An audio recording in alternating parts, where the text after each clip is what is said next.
Welcome to the Redvee TV preview show, supported by A-Star Recruitment for the 2019 season, as we look ahead to round 3 against the Leeds Rhinos, as we return on Friday night here to the Totally Wicked Stadium. Yeah, let's hope it's a little bit warmer, eh? It can't be any colder than it was against Wigan. Week off for the 19-man squad. 5 players went out on dual reg stroke loan to Lee on Sunday and all got a game, so good for their development and to keep them match fit. But no changes in the squad this week. No changes in the squad. To be honest, you can almost see that being replicated into the 17 as well. While Danny Richardson got a run out at Lee, as you say, you just think that he's going to have a couple of games there, whether people agree with it or not. It'll be a couple of games to get his match sharpness up, and then he'll really be challenging for one of them half-back spots. Yeah, feedback from Lee at the weekend.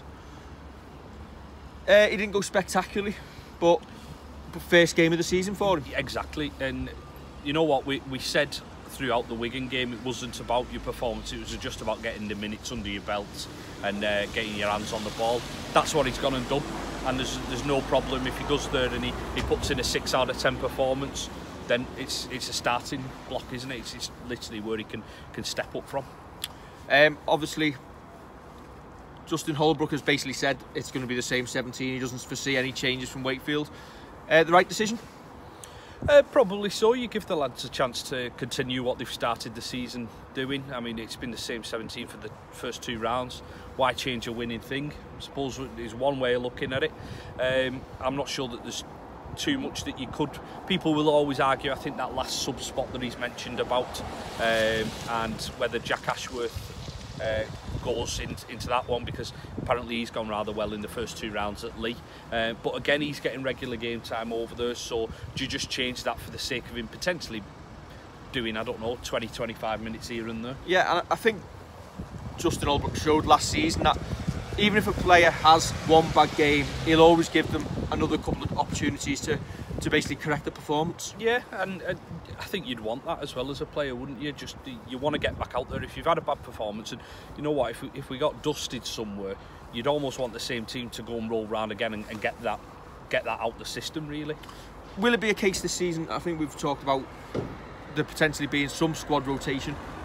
Does Holbrook maybe look at the first 5 or 6 games and think, do you know what, let's get a roll on, get top of the table, try and get 5 out of 5, 6 out of 6, and then if you got that little bit of a buffer, that's when he'll start rotating?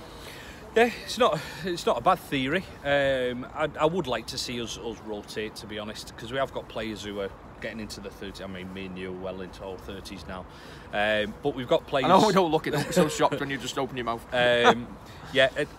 We've got players who are in the 30s, and you know what, a week off here and there, I'm not saying you drop them for 3-4 weeks at a time, but a week off here and there at the right times would probably stand us in good stead, so when you're getting towards the business end, people aren't gassed. Especially with the depth of squad that we've got, where you can potentially change 2 or 3 of the 17 and still probably get the same level of performance. Yeah, absolutely. I mean, we saw at the end of last year with Bentley coming into the squad, with Ashworth coming into the squad.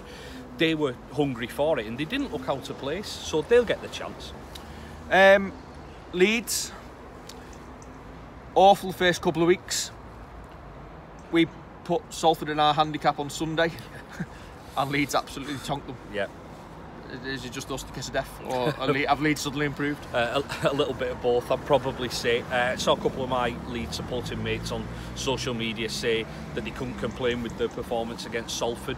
It was, in my opinion, a surprise, because Salford have started the season so well, and I just think you take your form into them games, and it is a tough place to go for Leeds. It went on the back of being bottom of the league.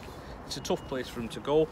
That said, you know what, we could have a Leeds team who were well bottom of the league and we could be well top, and I still reckon it'd be a close game. Yeah, I think, was it the start of last season or the season before where we played them here, and everybody thought we'd absolutely pumped them. Yeah, and I think we got beat by them, and then we had the performance where we beat them 6-4 here at the start of the year.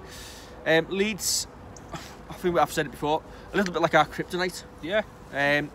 Their style of play doesn't go well against ours, and they always seem to give us a really tough game. Yeah, I mean, I've not seen much of Leeds this year, so I don't know if their style's starting to change under Dave Furner. 1 or 2 new faces who, obviously, whenever they come up against Saints are going to start clicking, aren't they? Like Lola Heyer and Harrell are going to start clicking just the week before they come here and play us. Sod's law, isn't it?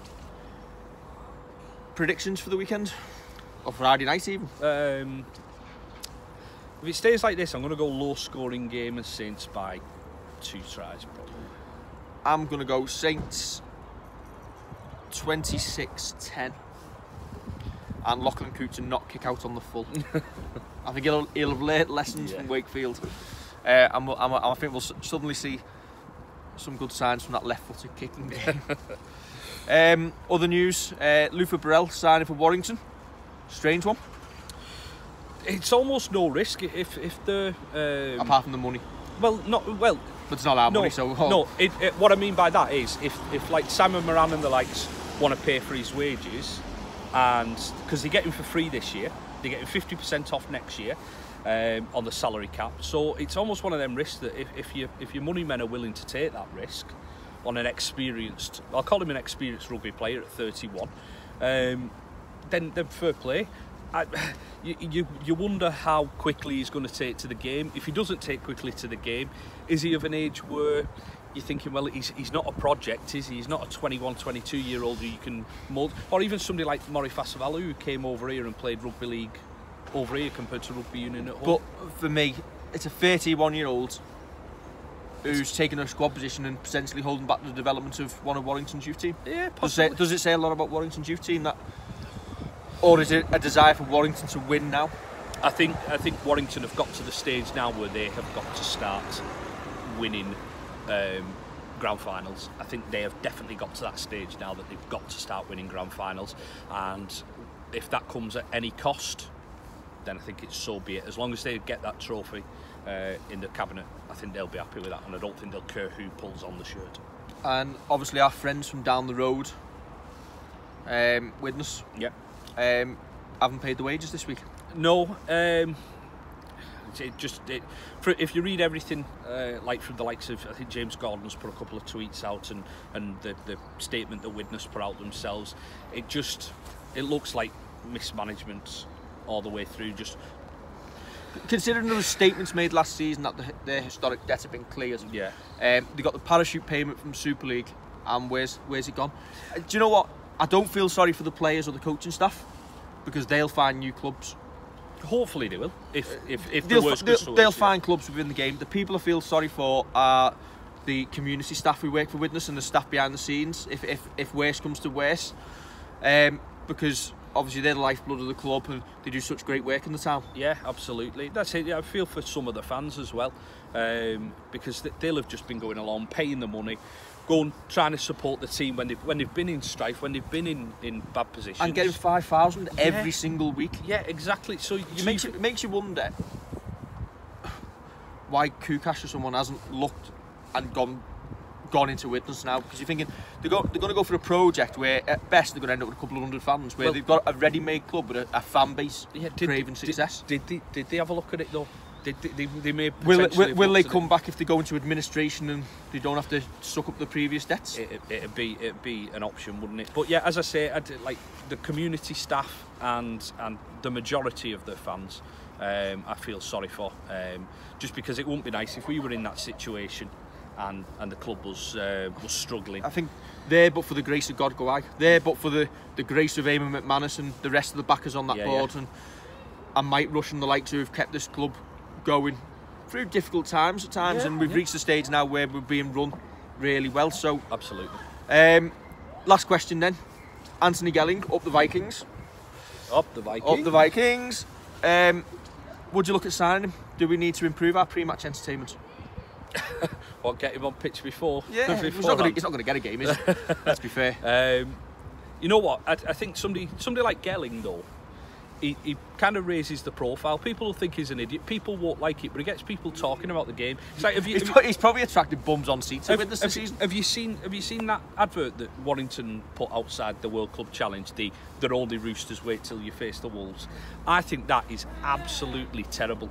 I think for some reason I hate the advert. I just think it is just odd. It's just cringy. It's just asking Wigan to spank them, isn't it? But you know what?